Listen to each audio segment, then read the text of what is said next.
बस थोड़ी सी अक्लमंदी और सूझबूझ चाहिए होती है, जिसके ज़रिए हम अपने घर को अच्छे तरीके से संभाल सकते हैं। अगर हम चीज़ों को ज़ाया होने से बचा सकें तो हम अपना जो मंथली बजट है उसको अच्छे तरीके से कंट्रोल कर सकेंगे और काफ़ी हद तक हम अपनी जो अमाउंट है उसको सेव कर सकेंगे और अपने टाइम को भी सेव कर सकेंगे। तो बहुत सी ऐसी छोटी सी टिप्स एंड ट्रिक्स होती हैं जो हमें अपने घर को मैनेज करने के लिए बहुत ही ज़्यादा इम्पॉर्टेंट रोल प्ले करती हैं। तो आज की वीडियो में भी कुछ ऐसे ही टिप्स एंड ट्रिक्स मैं आपके साथ शेयर करूंगी जो एज अ होम मेकर आपकी लाइफ को बहुत ही ज़्यादा आसान बनाएंगे और आपकी जो टाइम है उसको भी मैनेज करने में अच्छा खासा इम्पॉर्टेंट रोल प्ले करेंगे।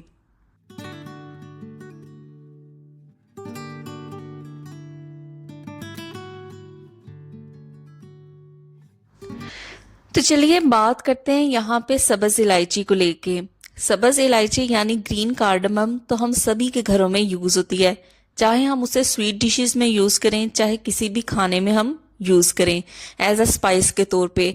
तो हम सभी के घरों में तकरीबन ये स्पाइस जो है ये यूज होती है। अच्छा, हम स्वीट डिशेस में जब इसे इस्तेमाल करते हैं तो हम अक्सर इसके जो बीज होते हैं वो यूज करते हैं। बीजों को निकाल के उनको कूट के किसी भी स्वीट डिश में हम इसको इस्तेमाल कर लेते हैं, जिससे किसी भी स्वीट डिश का जो टेस्ट है वो बहुत ही ज़्यादा इंक्रीज हो जाता है, इन्हांस हो जाता है।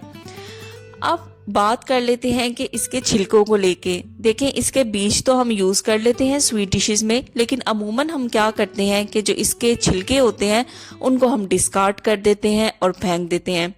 तो ये देखें, यहाँ पे तकरीबन 3 से 4 सब्ज इलायचियाँ लेके उसके जो बीज हैं वो मैंने अलग कर लिए हैं। ये किसी ना किसी स्वीट डिश में मैं आसानी से इस्तेमाल कर लूँगी। अब बात है इसके छिलकों को लेके, तो क्या मैं छिलकों को फेंक दूँ? बिल्कुल भी नहीं। और आपसे भी मैं यही कहूँगी कि छिलकों को बिल्कुल भी मत फेंका करें, इनका बड़ा ही ज़बरदस्त सा यूज़ हो सकता है। और वह यूज़ क्या है चलिए मैं आपको बताती हूँ। तो जब भी आप स्वीट डिश बनाएं और इसके जो बीज हैं वो अलग कर लें, तो इसके छिलके जो है ना वो आपने संभाल के रखते जाने हैं। तो अब मैं करने का लगी हूँ। देखें, हम सभी के घर में चाय बनती है और पत्ती और चीनी दो ऐसी चीजें हैं जो हर घर में पाई जाती हैं। आपको बस क्या करना है कि ये जो छिलके हैं ना इनको आपने डिवाइड करके डाल देना है। थोड़े से आप पत्ती के कंटेनर में डाल सकते हैं और थोड़े से आप चीनी के कंटेनर में ऐड कर दें। तो मैं इसी तरीके से करती हूँ कि जो छिलके हैं ना उनको बिल्कुल भी फेंकती नहीं, चीनी के डब्बे में और पत्ती के डब्बे में डाल देती हूँ। अब जहां जहां आप ये चीनी या पत्ती इस्तेमाल करेंगे तो ऑटोमेटिकली उस चीज का जो फ्लेवर है ना वो बहुत ही ज्यादा जबरदस्त हो जाएगा। पूरी चीनी के अंदर, पूरी पत्ती के अंदर इलायची का जो फ्लेवर है ना वो आना शुरू हो जाएगा। तो बस इसके अंदर छिलके डाल के थोड़ा सा आपने इन्हें प्रेस कर देना है नीचे की तरफ, ताकि मुकम्मल तौर पे ये चीनी और पत्ती के अंदर इसका जो खुशबू है ना वो आनी स्टार्ट हो जाए। तो बड़ा ही ये जबरदस्त सा वे है, इस तरीके से आप इलायची के छिलकों को इस्तेमाल कर सकते हैं। तो मंथली या वीकली ग्रोसरी के अंदर हम प्याज लेके आते हैं, लेकिन अमूमन हम देखते हैं कि जब 2 या 3 हफ्ते हो जाते हैं तो प्याज के ऊपर से उसके पत्ते, जिसे हम सब्ज प्याज भी कहते हैं, वो निकलना शुरू हो जाता है। अब मसला ये नहीं कि सब्ज प्याज निकलना शुरू हो गया है, क्योंकि सब्ज प्याज को तो हम काट के स्टोर कर सकते हैं और चाइनीज रेसिपीज में यूज कर सकते हैं, लेकिन इससे जो प्याज का अंदर वाला हिस्सा होता है ना वो गलना शुरू हो जाता है। तो ये मसला आता है प्याज की जड़ से। प्याज की जड़ से मॉइस्चर यानी नमी अपने अंदर जज़ब करता है प्याज, जिसकी वजह से इसके जो ऊपर से सब्ज प्याज है वो उगना शुरू हो जाता है। तो यहाँ पे छोटा सा हैक मैं फॉलो करने लगी हूँ और ये 2-3 प्याज मैंने ऐसे ही छोड़े थे जस्ट आपको दिखाने के लिए और वीडियो बनाने के लिए कि किस तरीके से जो सब्ज प्याज है वो प्याज के ऊपर उगना शुरू हो जाता है। तो यहाँ पे प्याज को मैंने छुरी के ऊपर इस तरीके से लगा लिया है और हल्का हल्का इसकी जो जड़ वाला पोर्शन होती है, जो जड़ वाली साइड होती है, उसको हल्का सा सेकेंगे ताकि इसकी जो जड़ें हैं ना वो मुकम्मल तौर पे ख़त्म हो जाएं और ये बिल्कुल भी यहाँ से नमी को जज़ब ना करे। जैसे ये नमी को जज़ब नहीं करेगा तो इसके ऊपर से इसके पत्ते यानी जो सब्ज प्याज उगना शुरू हो जाता है वो भी यहाँ से नहीं उगेगा। तो इस तरीके से आप इसके मॉइस्चर को लॉक कर सकते हैं, बिल्कुल भी ये इस काबिल नहीं रहेगा कि नमी को अपने अंदर जज़ब कर सके। तो बड़ा ही बेस्ट वे है और मैं इसी तरीके से करती हूँ फॉलो। जस्ट ये मैंने चंद प्याज इसलिए रखे थे ताकि मैं आपके साथ वीडियो को शेयर कर सकूं। तो इस तरीके से ये देखिए प्याज हो जाएंगे।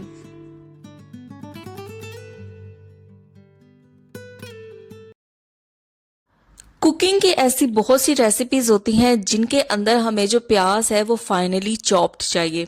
वैसे तो आजकल मार्केट में ऐसे बहुत सी मशीन्स हैं या टूल्स हैं जिनमें बाआसानी आप प्याज को अच्छे तरीके से चॉप कर सकते हैं। लेकिन अगर आपके पास नहीं है चॉपर, तो अब प्याज को किस तरीके से चॉप किया जाए। तो यहाँ पे मैंने एक जार का ले लिया है ढक्कन, और ढक्कन के अंदर मैं रख दूंगी प्याज को। अब मैंने छुरी को अच्छे तरीके से ना शार्प कर लिया है, और प्याज के अंदर ना इस तरीके से स्लिट्स लगा लेने हैं।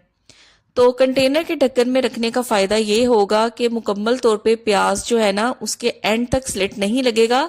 अगर एंड तक स्लिट लग गया तो इसकी चॉपिंग में हमें बहुत ज़्यादा डिफिकल्टी होगी। तो सबसे पहले मैंने एक साइड से इसको कट कर लिया है। अब प्याज को रोटेट करके तो दूसरे साइड से मैं इसके जो कट्स है ना वो लगा लूंगी। तो बहुत ही छोटा सा टूल मैंने आपको बताया। घर में अक्सर जैम्स की बॉटल्स आती हैं, तो आप जब जैम खत्म हो जाए तो उसका जो लिड है ना उस बॉटल का वो आप यूज कर सकते हैं इस मकसद के लिए। तो अब देखें आपके सामने मैं प्याज को काटना शुरू करूंगी, और कितने जबरदस्त और छोटे छोटे इसके जो चॉप्स हैं वो उतरना शुरू हो गए हैं।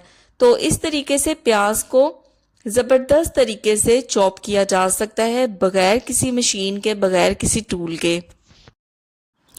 तो देखिए ये मिनटों बल्कि सेकंडों का काम बन जाता है। बस थोड़ी सी अक्लमंदी की ज़रूरत होती है। तो ज़रूरी नहीं कि हमारे पास कोई बहुत बड़े टूल्स हों या मशीन्स हों तभी हम अपने काम को आसान कर सकते हैं। बस हमारे इर्द गिर्द छोटी छोटी चीज़ें होती हैं, अगर हम उनका भी यूज़ करें ना तब भी हम अपने काम को आसान बना सकते हैं। तो बस पूरे प्याज को इसी तरीके से मैं चॉप कर लूँगी।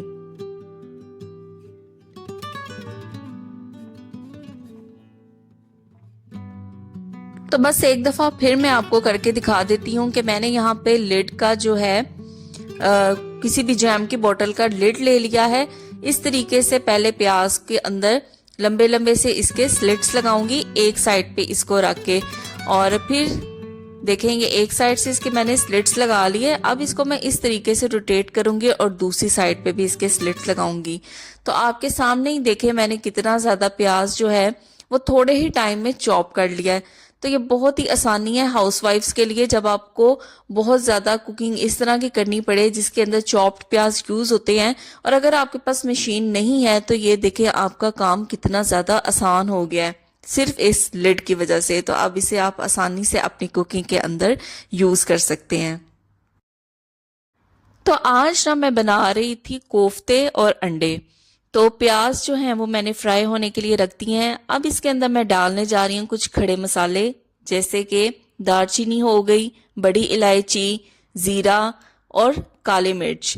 अच्छा, एक और स्पाइस जो हम यूज करते हैं, जैसे मैंने स्टार्ट में आपको बताया, इलायची हम स्वीट डिशेस में भी यूज करते हैं और खाने में भी यूज करते हैं क्योंकि इसकी खुशबू बहुत अच्छी होती है जो खाने को बहुत ही जबरदस्त सा फ्लेवर देती है।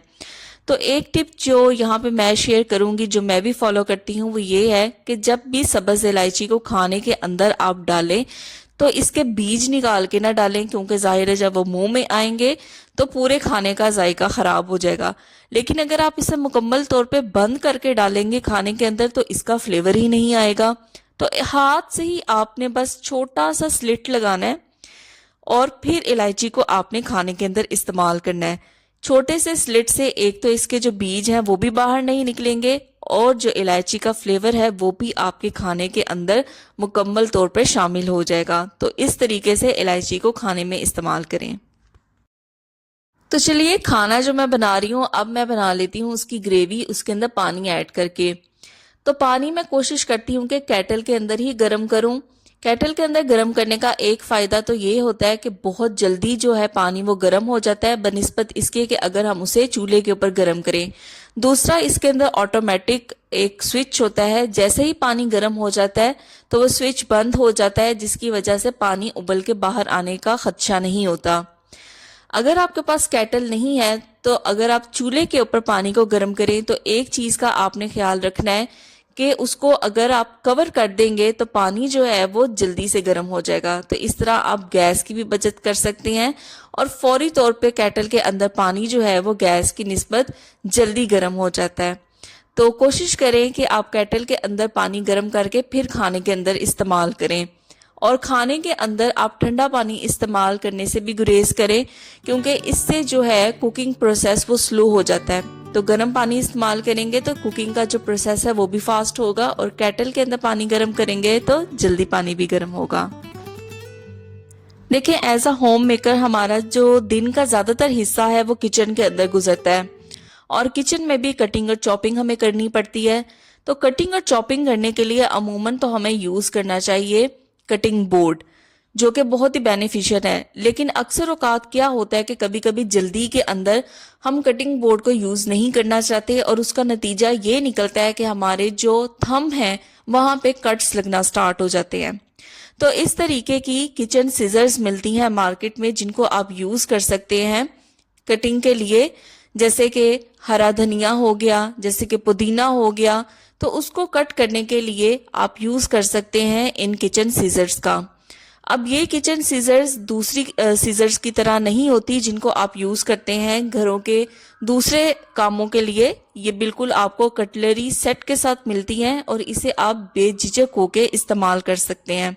इससे तो आपके जो अंगूठे हैं उनके ऊपर अगर कट्स के निशान है तो वो भी लगना बंद हो जाएंगे। तो इस तरीके की जो छोटी छोटी चीजें होती हैं, जैसे पुदीना हो गया, धनिया हो गया, हरी मिर्ची हो गई, उसको कट करने के लिए आप किचन सीजर का इस्तेमाल कर सकते हैं, और ज़रूर किया करें।